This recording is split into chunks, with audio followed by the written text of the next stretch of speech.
আসসালামু আলাইকুম দর্শক, এই মুহূর্তে আছি আমি নোয়াখালী জেলার স্কুলের সামনে। আপনারা জানেন, ইতিমধ্যে অবগত হয়েছেন যে হিজবুত তাওহীদের ইমান বিধ্বংসী কথাবার্তা, ইমান বিরোধী তাদের স্লোগান এবং তারা যেই বর্তমান সময়ে যেই কুফরি মতবাদ পরিবেশন করতেছে গোটা বাংলাদেশে, তারই ধারাবাহিকতায় এই হিজবুত তাওহীদকে নিষিদ্ধ করানোর লক্ষ্যে সারা নোয়াখালী ব্যাপক আলেম ওলামা তৌহিদি জনতা আজকের জেলা স্কুলের মাঠে এসে উপস্থিত হয়েছেন।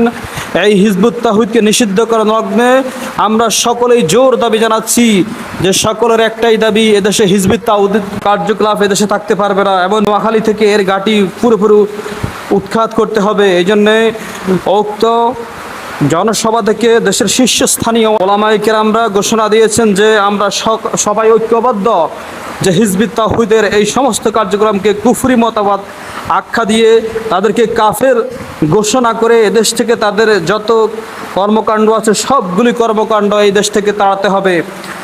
পূর্বেও আমরা দেখেছি এদেশের মধ্যে যেই সমস্ত লোকেরা ইসলাম বিধ্বংসী কথাবার্তা বলেছে, ইসলামের বিপরীত যেই কোন ধরনের মত ব্যাখ্যা দিয়েছে, নিজেদের মন মতো ইসলামকে পরিবেশন করেছে, এদেশে সেই ব্যক্তি থাকতে পারে নাই।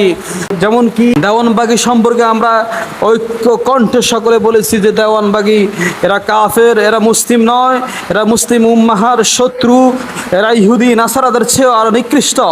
সেম আমরা আজ এই জেলা ময়দান থেকে ঘোষণা দিচ্ছি আমরা সকলেই যে এই হিজবুত তাওহীদ কুফরি মতবাদ, এদের সমস্ত কার্যক্রম এদের কোনো কার্যক্রম বিশেষ করে নোয়াখালীতে চলতে দেওয়া যাবে না।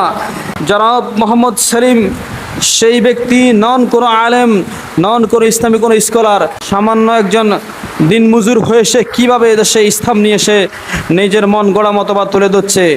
এই জন্য দেশের শীর্ষস্থানীয় সমস্ত ওলামা আজ ঐক্যবদ্ধ।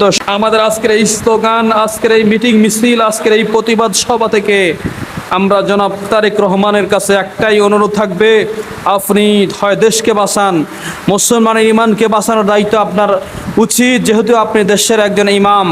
এই জন্য আপনি সর্বপ্রথম এই হিজবুত তাওহীদকে নিষিদ্ধ করার যত ধরনের শক্তি প্রয়োগ করা প্রয়োজন আপনি এগুলি করা আপনার উপরে কর্তব্য। আমরা সবাই আপনার কাছে জোর দাবি জানাচ্ছি আপনি এটা কার্যকর করেন অতি শীঘ্রই, না হয় এদেশে হিজবুত তাওহীদের বিরুদ্ধে এদেশের প্রাণপ্রিয় মুসলমানরা নসেদ কিন্তু যুদ্ধ ঘোষণা করবে।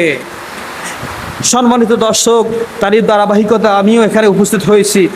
যেই ঘোষণা ছিল আমাদের যে প্রায় 2 লক্ষ মানুষের কাছাকাছি এখানে উপস্থিত হবে, ইনশাআল্লাহ ইতিমধ্যে আমাদের 2 লক্ষ মানুষ ছড়িয়ে গেছে। শুধু মাঠ নয়, মাঝদি পুরো শহর আজ অলিগলিতে তাওহীদ জনতা লা